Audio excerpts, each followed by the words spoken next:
Even when you feel low, you can still go. Even when you feel slow, you can still go. Even when there's no hope, you can still go. I never answer to no, man, I still go. Go, go, go, go, go, go, go, go, go, go, go, go, yeah, go, go, go, go.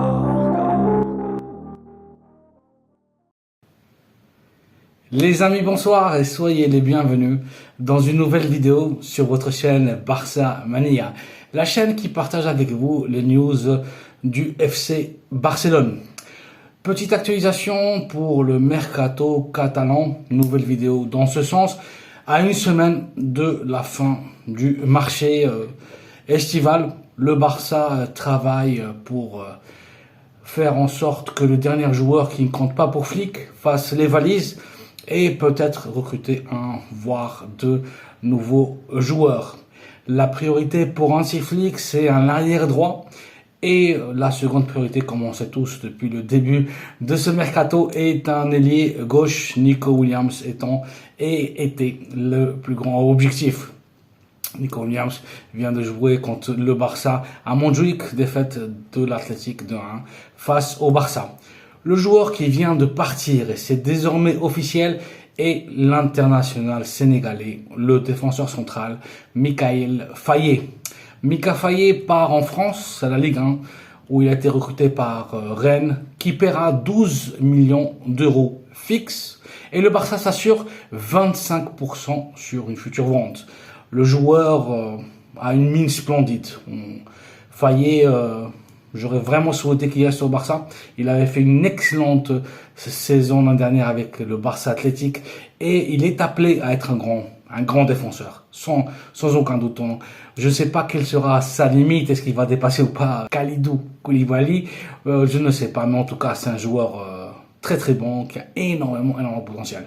Physiquement, Mika Faye c'est une bête, le Barça aurait voulu le garder, mais on n'a pas encore atteint le fair play financier, donc les défenseurs centraux du Barça seront bien évidemment Ronald Araujo, Jules Koundé, Inigo Martinez et Eric Garcia, et bien évidemment en comptant énormément avec l'éclosion de Pau Cubarsí qui sera très probablement titulaire, et Koundé jouera très probablement une bonne partie de la saison en tant que carrière droit, en attendant aussi qu'on puisse recruter un spécialiste dans cette position. Donc Mika Faye à Rennes, c'est officiel, 12 millions d'euros fixes pour le Barça. C'est excellent, surtout en sachant que c'est un joueur qui nous avait coûté que 3 millions d'euros. Donc côté négoce, côté business, côté affaires, c'est une excellente opération. Donc on a vendu à 4 fois sa valeur. Le Barça s'assure 25% sur une future vente. Donc si le Sénégalais fait bien les choses et dans un an, sa valeur de marché augmente à 20 voire 25 millions d'euros, et Rennes le vend, le Barça encaissera 25% de ce transfert. Et le Barça se garde aussi un rachat préférentiel à hauteur de 35 millions d'euros. Si Mika Faye explose et le Barça veut le récupérer dans une saison, dans deux, il sera prioritaire en abonnant ce montant-là de 35 millions d'euros. Un peu trop peut-être, mais c'est bien négocié. On libère de la masse salariale, toujours en optique, en vue de pouvoir inscrire le dernier joueur qui ne l'est pas encore, Dani Olmo, un joueur qui sera fondamental, la recrue jusqu'à présent de ce mercato. Parfait, donc fini aussi l'histoire des Joao, les Joao Félix et Joao Cancelo, c'est pratiquement officiel. L'arrière droit portugais international et joueur de City, de Manchester City, le Citizen, partira très probablement à la Ligue saoudienne. Et donc le joueur de Mendes partira là où on va lui payer le plus.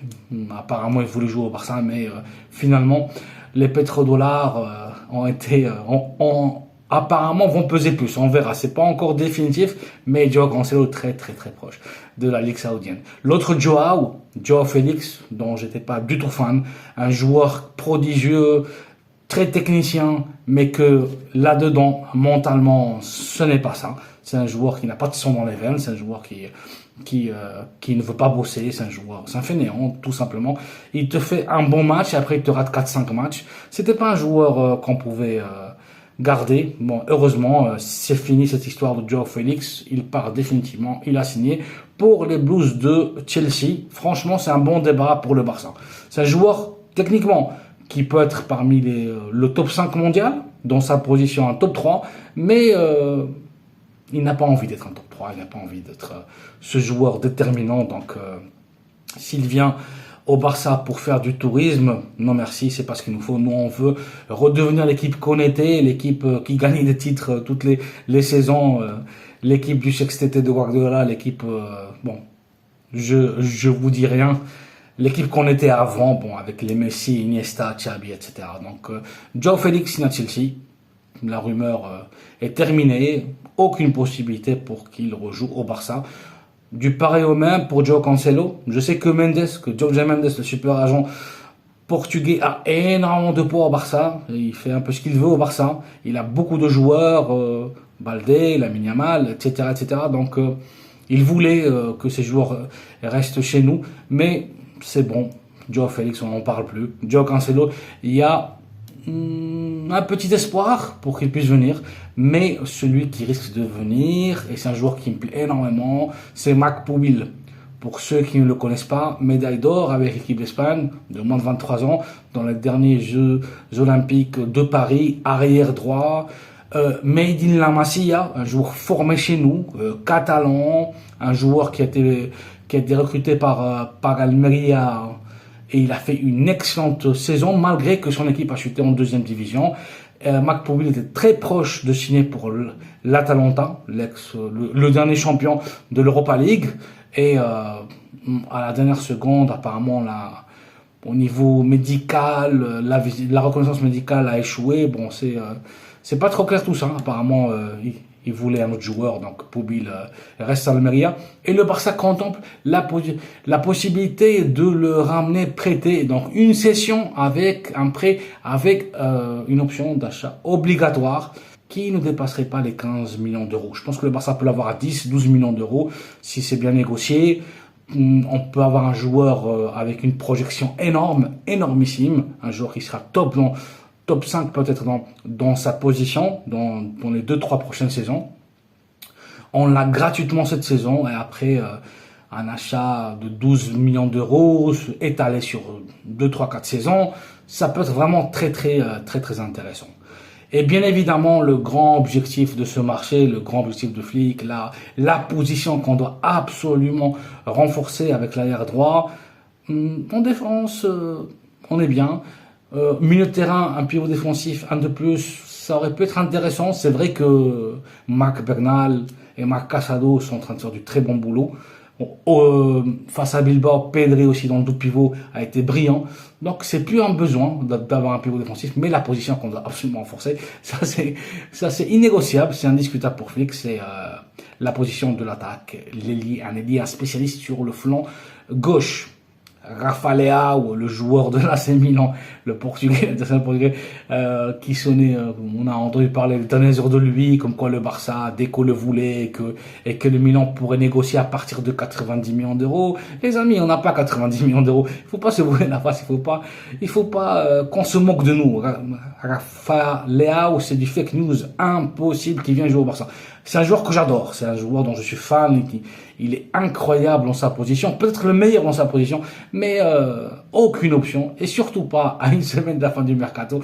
On va pas laisser le Milan sans Rafa Leao, ils vont acheter qui? C'est pas crédible, c'est pas croyable, c'est pas logique, c'est pas cohérent, c'est pas sérieux. Rafa Leao continuera à l'AC Milan, aucune option pour qu'il puisse arriver. Luis Diaz, le Colombien, restera à Liverpool. Nico Williams restera à l'Atlético de Bilbao.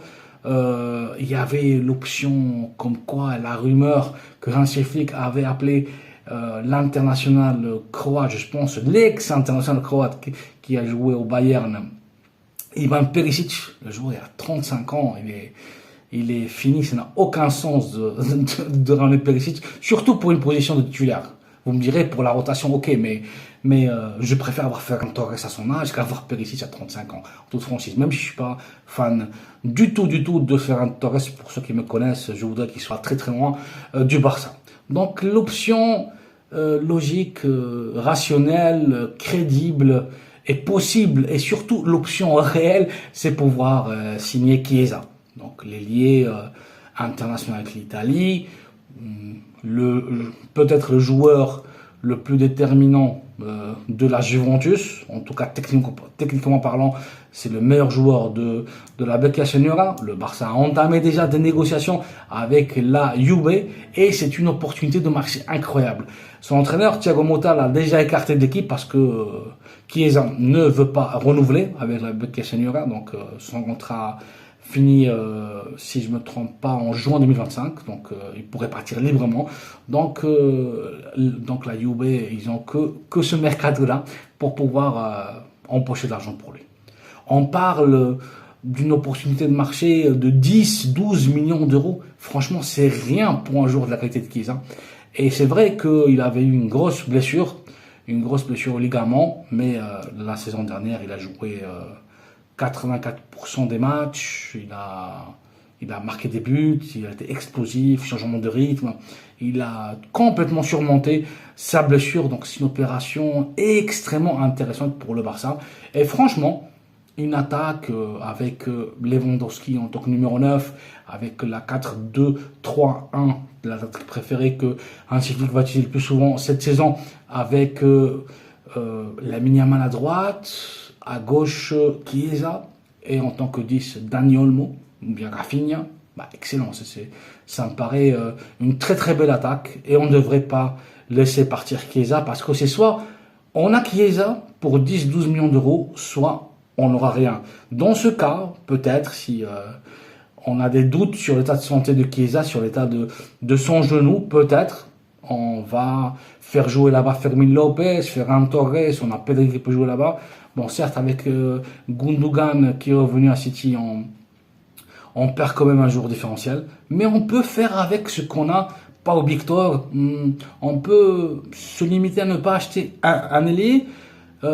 Et cette saison, mettre les sous de côté pour la saison prochaine, aller vraiment acheter un joueur différentiel dans cette position.